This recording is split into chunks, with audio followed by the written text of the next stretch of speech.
Assalamualaikum dan salam sejahtera. Anda bersama saya Muhammad Hanif Hamizan. Pendudukan British di India mengakibatkan keadaan ekonomi negara tersebut bergerak dengan sangat perlahan. Setelah British memberikan kemerdekaan kepada India, terdapat pelbagai usaha yang dilakukan oleh pemimpin-pemimpin India untuk meningkatkan kembali ekonomi India.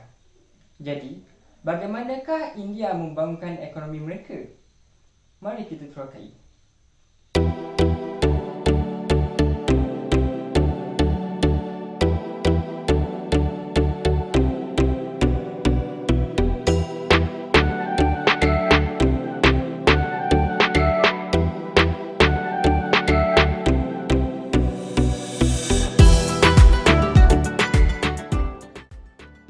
India mencapai kemerdekaan bermula tahun 1947.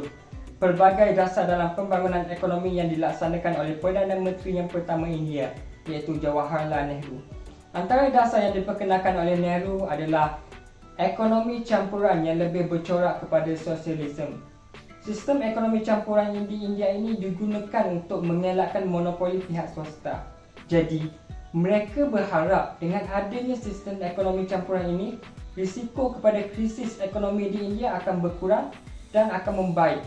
Pada tahun 1950-an, Jawaharlal Nehru cuba untuk mengadakan hubungan antarabangsa dengan negara-negara seperti Soviet Union, Kazakhstan dan juga Turkistan yang bertujuan untuk memastikan berlakunya pertukaran nilai mata wang bagi meningkatkan ekonomi negara India. Tahun 1950 hingga 1967 merupakan usaha pembangunan ekonomi dalam meningkatkan pelaburan dan juga mempercepatkan pertumbuhan ekonomi negara India. Nehru melancarkan rancangan 5 tahun pertama India pada tahun 1951 hingga 1956 yang memberi keutamaan kepada sektor pertanian, sektor pengairan dan juga infrastruktur dalam pelaburan awam supaya ianya dapat meningkatkan pertumbuhan KDNK dengan lebih cepat. Pembangunan ekonomi kemudiannya beralih kepada rancangan 5 tahun India yang kedua yang lebih berfokuskan kepada pengeluaran industri. Oleh itu, terdapat banyak pembangunan industri antara tahun 1950 hingga 1965 di mana kerajaan India melipat gandakan pengeluaran industri dan secara tidak langsung ianya menjadikan negara India negara yang ke-7 terbesar di dunia dalam ekonomi perindustrian pada ketika itu. Di samping itu juga, ekonomi India juga dikuasai oleh bidang pertanian.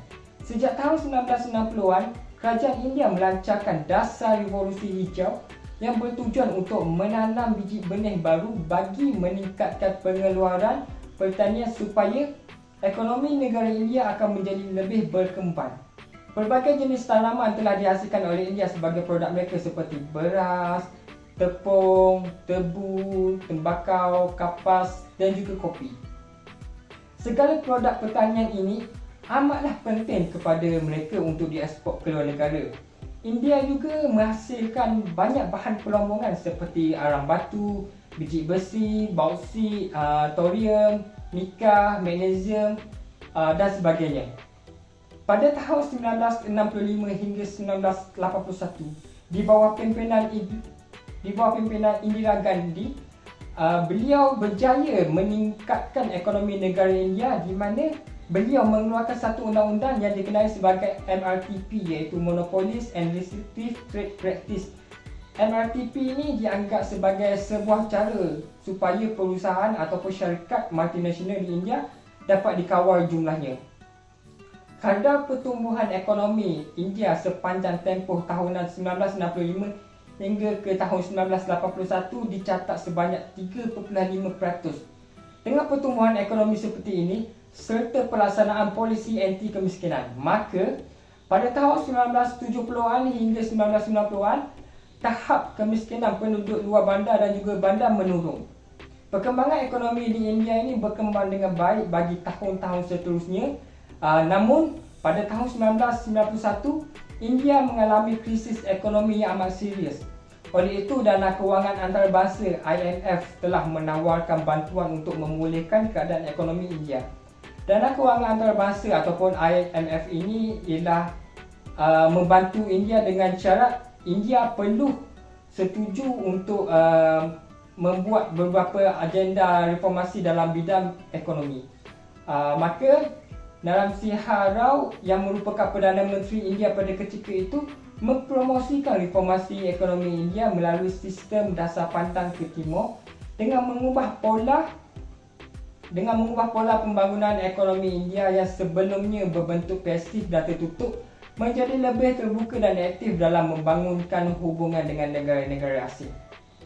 Dasar pandang ke timur ini bertujuan untuk mereformasikan ekonomi India supaya India dapat bersaing dalam pasaran global dan juga dapat mengembangkan ekonominya. Selain itu juga ianya turut bertujuan untuk mempercepatkan pertumbuhan ekonomi melalui pelaburan dan juga kerjasama ekonomi daripada negara-negara lain. Dan hasilnya, ekonomi negara India kembali pulih dan bangkit dengan lebih baik daripada tahun-tahun sebelum ini, di mana perbandingan pertumbuhan ekonomi yang hanya 3.5% pada tahun 1990-an hingga 1980-an telah meningkat sebanyak 6% selepas reformasi ekonomi pada tahun 1991 dilaksanakan. Kesimpulannya, India berjaya membuktikan bahawa mereka ni tidak memerlukan bantuan British untuk meningkatkan pertumbuhan ekonomi mereka. Pertumbuhan ekonomi India berkembang dengan baik setelah British meninggalkan India dan sehingga kini pertumbuhannya sangat memberasakan. Sekian dari saya, terima kasih.